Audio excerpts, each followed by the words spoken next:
begins with a bait. And bait, this letter, bait, is the second letter of the Hebrew alphabet. It means house. That's the meaning of it, house. We know it means house, even though we never thought about it before, because you've heard of the name Bethlehem, right? But it's really Beit Lechem. Beit Lechem. Lechem is bread. Beit is house. Beit Lechem is the house of bread.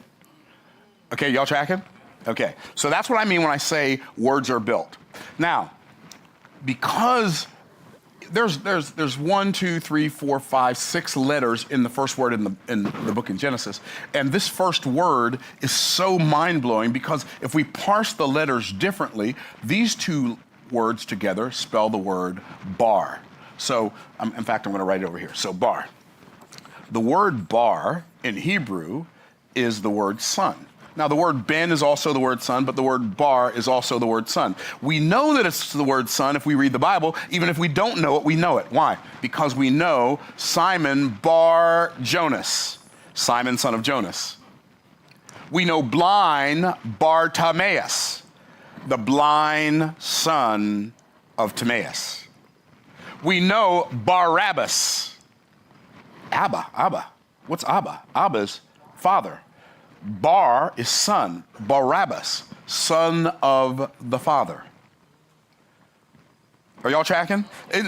Like, doesn't it, it's like, oh my goodness, I'm starting to see things more clearly now, right? So the letter bar is son. Beit Resh, son. The letter Aleph represents God. So the first thing we see is the Son of God. The letter Shin, it represents teeth, but it means destruction. Also represents fire. It means destruction. So the Son of God is destroyed. Yod is a hand with his hand, and the Tav is a cross or a covenant.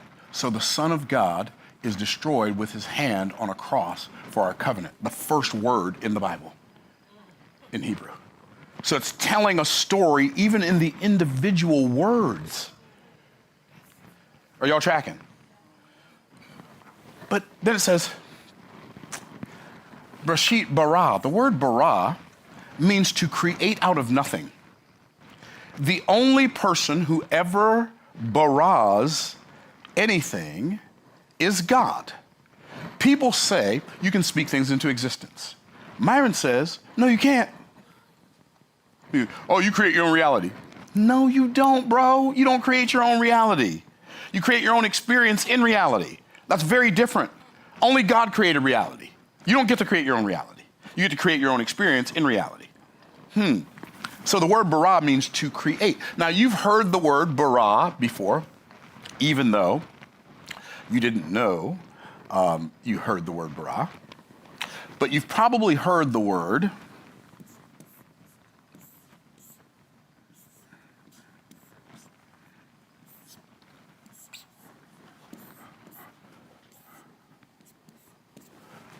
what's that? Abara kadabra. But I spelled it in Hebrew. God. Bara, creates. In Hebrew, the verbs come first. God creates as, the letter ha is the word as. Dabar is to speak. Dabar, this word, speak, God. God creates as speaks God. So God, this word bara, we've heard before. Isn't it fascinating that God is the only one who can bara, and the word that we use for a magician pulling something out of a hat, something out of nothing, is abara kadabara. God creates as God speaks. Isn't that fascinating? Anyway, it's fascinating to me. Okay, then you have the word Elohim. Elohim begins with an aleph, the second letter is a lamet. So Elohim is not God's name. God is not God's name. God is God's title. Like you hear people say, well, my name is Dr. So-and-so, so-and-so. No, that's not your name. Your title is doctor. Your name is your name. They're not the same. right? My name is Pastor so-and-so. No, your name's not Pastor so-and-so. Your title is pastor, your name is. God is God's title, not God's name. Okay, y'all tracking? So, this word here, see, in English it's 3 words, but in Hebrew it's only 2. It's in beginning. It's one word, but in beginning. Rashit is beginning. In beginning, created, Elohim. Then there's this really interesting little word right here, et. Et. Et is not even translatable into English. I don't think it's translatable into any other language, is it? Is it translatable? I don't think it's translatable into any other language, but it's not definitely not translatable into English, so they left it out. But if you leave it out, it changes the meaning. Brashit bara Elohim et. What is et? Et is the first letter and the last letter of the Aleph Beit. In the beginning, created God with the Aleph Tav. What is that? The Aleph Tav is the whole Aleph Beit, his word. It reminds you of Genesis. A hotbed for demons, the entertainment district. Keep fighting! Don't stop until he's beheaded! I've been training for this moment. I can't fall here! With that being there, we can see, okay, so God created everything with the Aleph Tav. The Aleph Tav, these are the components. The Aleph Beit, the entire Hebrew Aleph Beit is the component, or the components that make up the words. And then it says, Hashemayim. Ha is the, Shamayim is the heavens, but Shamayim is water. Hashemayim is actually the sky waters. That's what the word is in Hebrew. It's the sky waters. The heavens are the sky waters. Do you remember what it says in Genesis 1? It says, and God put a firmament where? In the heavens. What was a firmament? Is a water canopy in the heavens. Hashemayim, va'et, and with the Aleph Tav. Va is the word and. It's the letter vav. It's the nail. It's the connector. And with the Aleph Tav. Isn't it interesting in the book of Revelation? Jesus says, I am the beginning and the end. I am the what? Alpha and Omega. Is Jesus a Greek or was he a Hebrew? So what is he? He is the Aleph Tav. In the beginning, God created the heavens and the earth. It says, and with the Aleph Tav, he created the earth. This is what Genesis 1:1, there's so much richness in here. We say, oh, the Son of God. We talked about the fact that the letter Aleph represents God. It's made of 2 yuds and an L. But we talked about the fact that Elohim is not God's name. It's interesting that the Lamed is a picture of the shepherd's hook, but the letter Lamed represents the word towards, to pull something towards, right?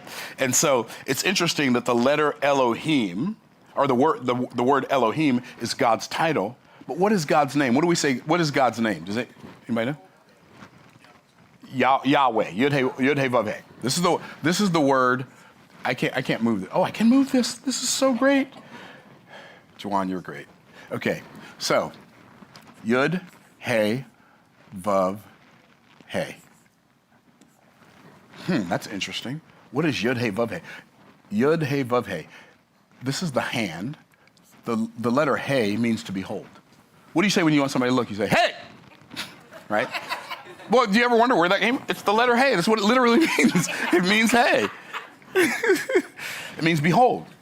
So the hand, behold, the vav is a nail. The nail, behold. That's the name that represents God. You say, Myron, what is your point? My point is that God does what God does the way God does it, and because he doesn't change, it's always been the same. We think that there's some new thing happening. And it doesn't matter if we go from here, the hand behold, the nail behold, 2 hands and a nail. It doesn't matter if we're doing that, or if we go and we just look at Genesis chapter 3, after man sins, and then Adam and Eve make themselves aprons. They sew fig leaves together and make themselves aprons to cover themselves up. And God says, that'll never do. And God made them coats of skin, and there was a sacrifice. That sacrifice is a picture of the future Lamb of God who would shed his blood to take away the sins of the world. It doesn't matter if we go in, I think it's Genesis chapter 4, where Cain kills Abel, because Abel wanted to bring God a sacrifice, which was the works of his hands, which is a type, it's a picture of religion. I want you to accept me based on the work I do. But Abel brought God a blood sacrifice. And God accepted Abel's sacrifice because Abel's sacrifice was a picture of the future Lamb of God who would take away the sins of the world. Do you see? All of this fits together. Or maybe if you go fast forward and you go a little bit farther and you go all the way up to Genesis chapter 15, when God says to Abram, when Abram says, God comes to Abram, the Lord appears to Abram, he says, fear not, Abram, I am thy shield and thy exceeding great reward. By the way, like, God has a message for us. I am your shield, I'm your exceeding great reward. What does that mean? That means I am your shield, your protection, and I am your exceeding great reward. I am your provision. Like, why are we worried when God doesn't change? He's just, I'm your, this Elohim, I am your shield, your exceeding great reward. That's what God comes to Abram and says. And you know what Abram says? You know what he said? Same thing we say. What will you give me, seeing I go childless, and the steward of mine house is this Eliezer of Damascus? Why is he asking him that? What kind of question is that? What are you going to give me, seeing I go childless? He's asking him that because God appeared to Abram in Genesis chapter 12 and said, leave your country, leave your kindred, leave your father's house. Go to a land that I will show you, and I will bless you in ways you can't bless yourself. I will make you something you can't make yourself. I will give you something you can't get yourself. And I'll take the source of your shame and make it the source of your fame. He said, I will make your name great. Why is God telling Abram, I'll make your name great? Well, easy. Because Abram's name gave him imposter syndrome.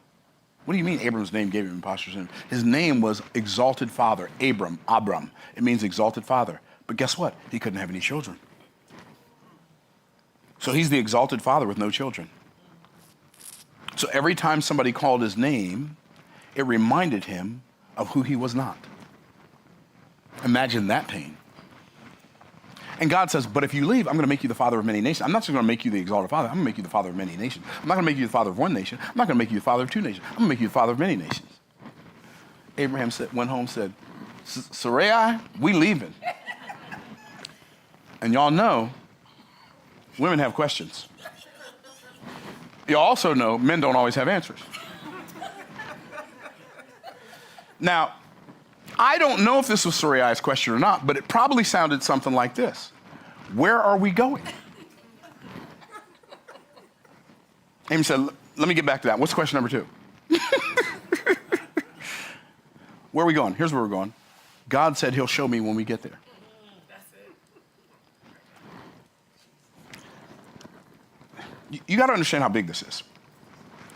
God is saying to Abram, I want you to abandon everything that you know.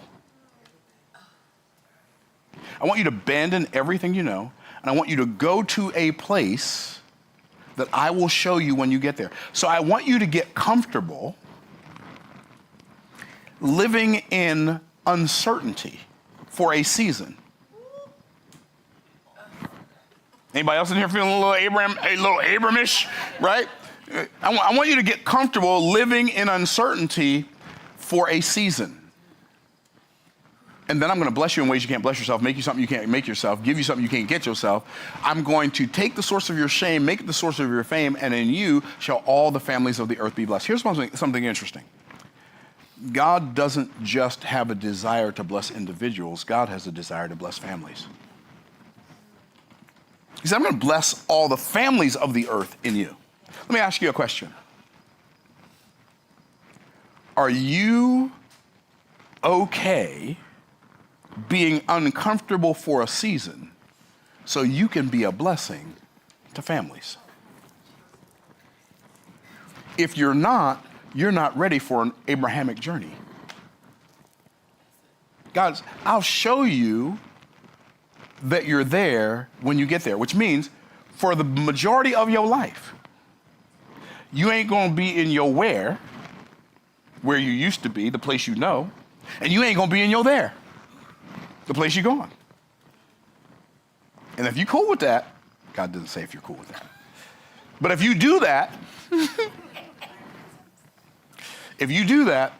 I'm gonna bless you in ways you can't currently imagine. That was in Genesis chapter 12.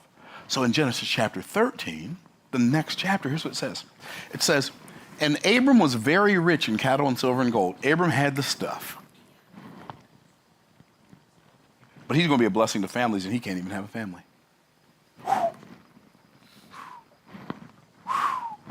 Are you okay leaving the land of the familiar so you can be a blessing and bless people with something you don't even have yet? Oh, snap. And then he gets to chapter 14, and the only semblance of a family he had was Lot, his brother's son, and his brother had passed away. And then Lot goes down to Sodom and Gomorrah, and he's like doing business down there in Sodom and Gomorrah. And then all of a sudden, these 5 nations rise up against Sodom, the king of Sodom and the king of Gomorrah, and they go in, they conquer those nations, because Sodom and Gomorrah were cities, but they weren't just cities, they were kingdoms. Cities in the Bible were kingdoms. Like the city of Jericho had a king. The city of Sodom had a king. The city of Gomorrah had a king. Cities had kings, because cities weren't just like Tampa's a city. Cities were kingdoms. Are y'all tracking? And so 5 nations came up, conquered Sodom, conquered Gomorrah, took all their people captive, took all their stuff. Somebody escaped and came and told Abram, hey, they came up against Sodom and Gomorrah. They took everybody, including your nephew. Abram said, they took who? Can you, I'm imagining this 70-something-year-old man said, no, they didn't get my nephew. Saddle up, boys. It says he armed 318 servants that were born in his house. And this businessman went out and waged war against 5 nations and won. And won. Brought back his nephew, brought back all his nephew's stuff, brought back all of the people of Sodom and Sodom's stuff. And the king of Sodom tried to pay Abram. He said, oh, no, you can't pay me. I don't want you to be able to tell people you made me rich. Give to the young men who came and helped me, give them their portion, but I don't want anything from you. God's my source. He is my shield and my exceeding great reward. So Abram has this great victory, right? And so the next chapter, it says, God comes to Abram and says, fear not, Abram, I am your shield and your exceeding great reward. Abram says, what will you give me seeing I go childless? And the steward of mine house is this Eliezer of Damascus. But yet you've given no seed. And so now I'm going to have to leave all the stuff you gave me to my butler. God said, this shall not be thine heir, but he that shall come forth out of thine own bowels shall be thine heir. And then God said, he said, here's what you do. He said, take a she-goat 3 years old, a heifer 3 years old, a ram 3 years old, a turtle dove, and a young pigeon. He said, kill these animals. He said, cut them in pieces, but don't cut up the birds. And it says, Abram did that. So he got these 2 piles of animal carcass. And it says, and when the sun went down and it was dark, behold, a deep sleep fell upon Abram. This is one of the most amazing stories in the whole Bible to me. A deep sleep fell upon Abram. And then God starts talking to Abram while he's asleep. He says, Abram, he says, yeah, you're going to have seed, and your seed's going to become great, and then they're going to go into a foreign nation, and that nation, they're going to serve them for 400 years. And after they serve them for 400 years, Abram's like, ain't hearing a word of it.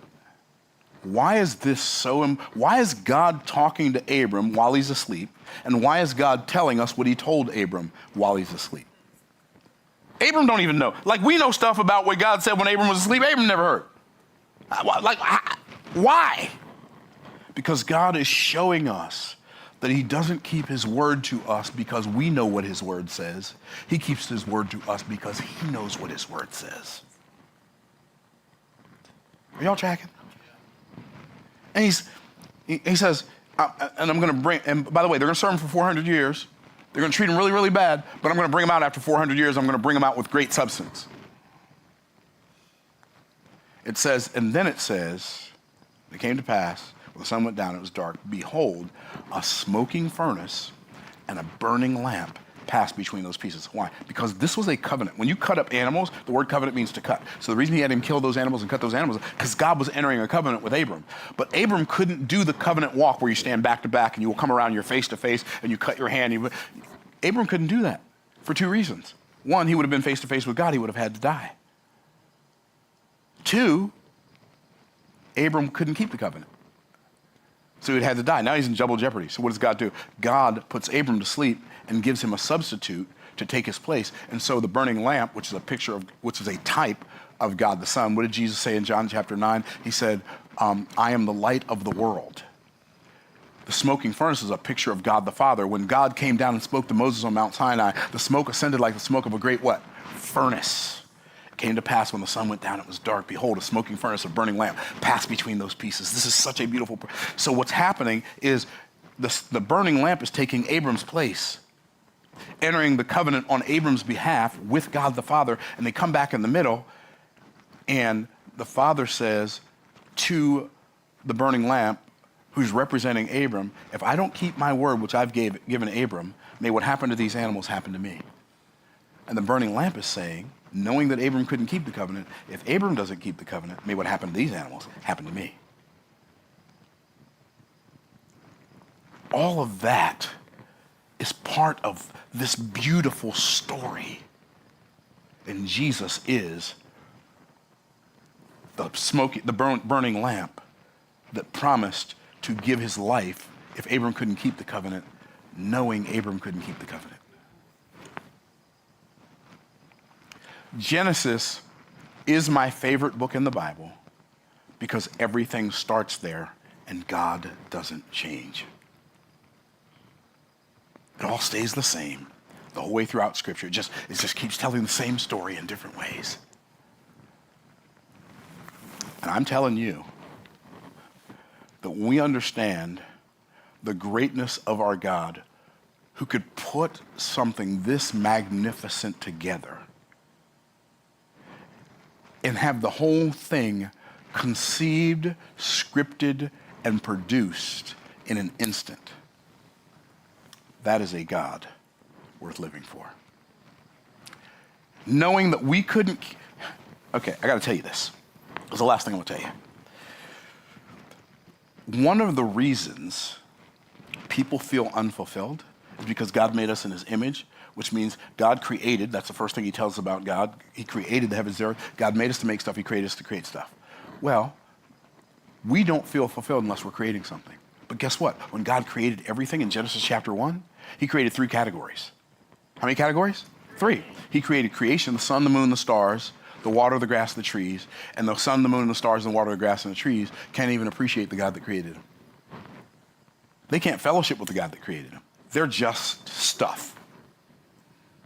So they created creatures, the dogs, the cats, the chickens, the alligators, et cetera, et cetera, et cetera. And they can't appreciate the God that made them either. They can do rudimentary things, and an eagle can build a nest, and a beaver can build a dam, and an ant can make an anthill, but they can't contemplate God. So God said, I'm gonna make man in our image. I'm gonna make someone who's like us, but not us. And God made man.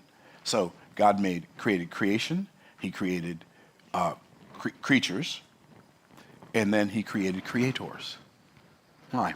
Because God made man for connection. He created creatures and With ProCare, you can offer touchless payment options like ACH, mobile bill pay, or completely automated. We also offer next business day funding, so you get your money faster.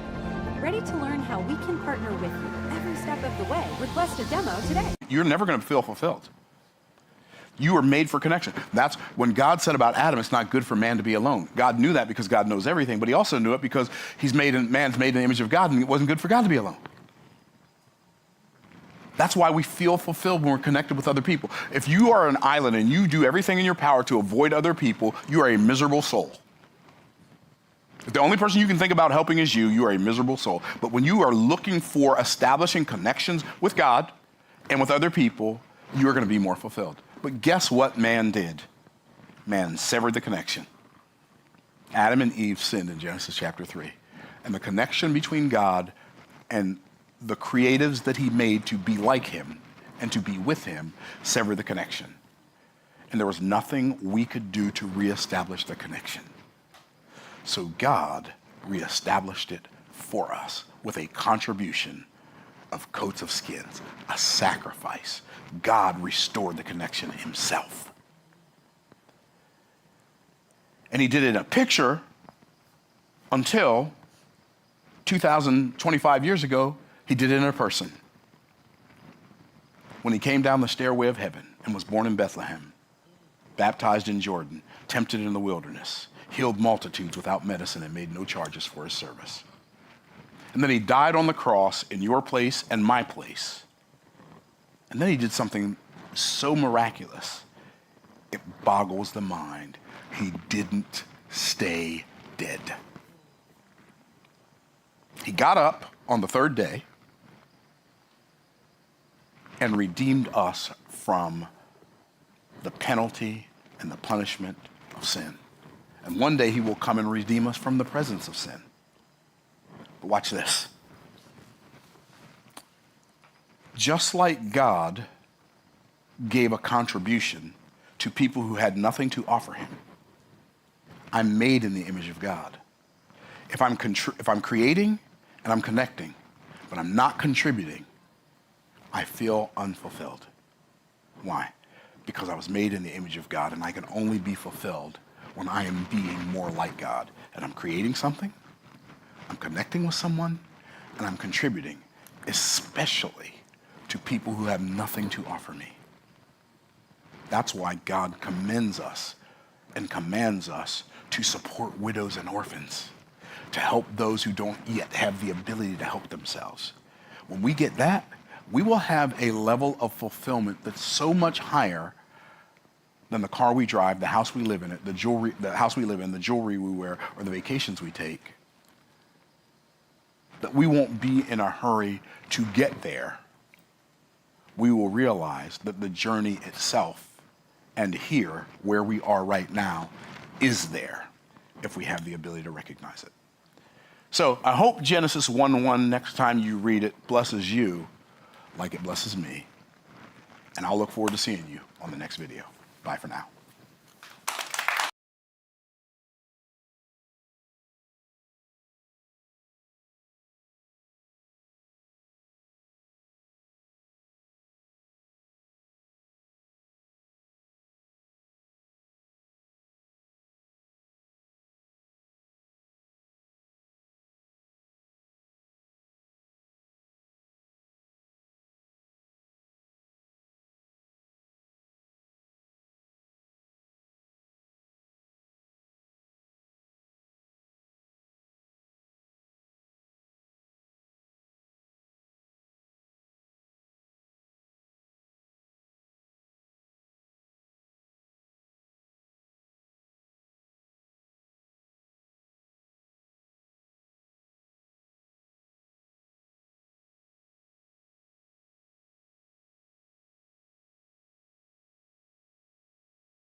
Hi, I'm John, and I'm the founder of Stan. And just like Monty over here, I used to struggle a ton running my business as a creator and online. Today's department is the business department, and I'm interviewing my business coach, my mentor, Myron Golden. There are already right now hundreds, thousands, tens of thousands, millions potentially of people in the world who would love to buy what you'd love to sell. Not the talent, the skill. And the difference between a talent and a skill is talent is God-given, but a skill is acquirable. Because like that's the season I'm in.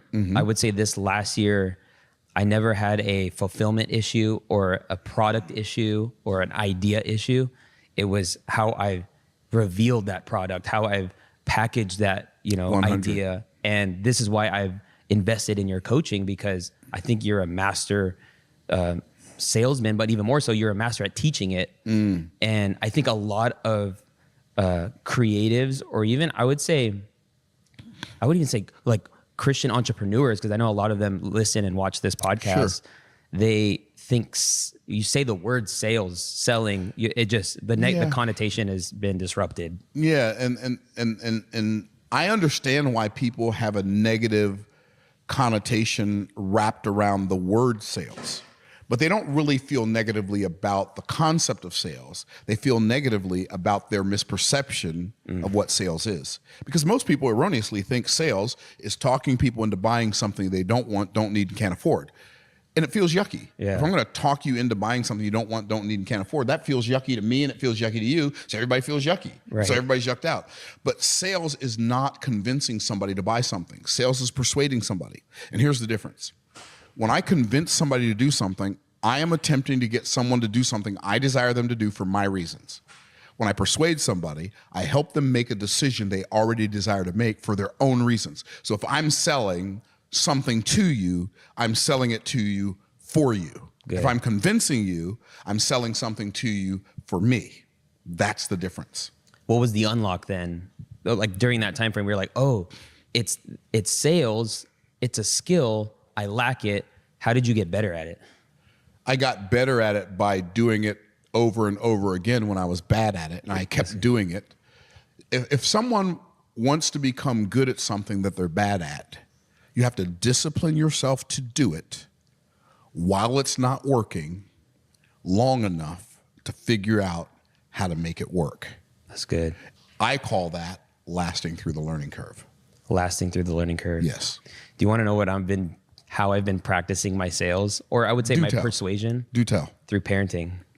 Well, I have a 4-year-old daughter at the time of filming this, and we know what's best for them. And I've seen ways that I've asked her questions to do a thing that she knows that she doesn't want to do, but we know what is best for her. But just simply framing the question in a different way that gives her a way of wanting it. And I literally, when she says yes, I look to my wife, I'm like, babe, I did it. And so I really think there's actually so much value in learning the skill of sales to make you a better human being. 1000%. And it's not to get what you want. It's not like, hey, I want Ruby, I want you to do this. But it's, like you said, getting people to do the thing that they know they've been wanting to do all along. 1000%. And what's really interesting is a person can only be great at sales when they obsess over the solution to somebody else's problem. It's good. Right? I obsess with, I'm literally obsessed with solving other entrepreneurs' business problems. If you will obsess over solving their problems, they will obsess over paying you. You don't even have to think about getting paid. That's good. And so much so that your obsession has helped hundreds and hundreds of entrepreneurs achieve multiple $1 million, not years, days. Which sounds crazy. I mean, it is what it is. It is what it is. I mean, Sounds crazy, if but you're going to tell a lie, you don't want to tell one that dumb, right? Yeah, right. Right. But if you think about doing $1 million in revenue in a day, it sounds like some big, ostentatious, audacious thing that's almost impossible, but it's really not. Depends on what you're selling, what's the price, how big is the audience, what is the irresistible offer around that product. All of those things come into play. And when all of those are hitting on the cylinders, oh, it's a wrap.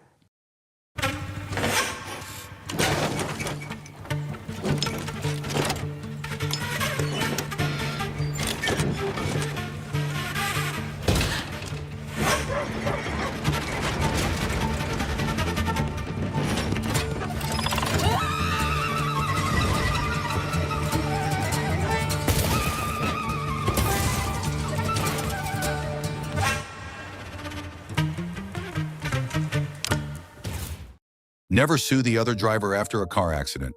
There's a better way to get paid a way bigger check without having to go to court or pay expensive upfront legal fees.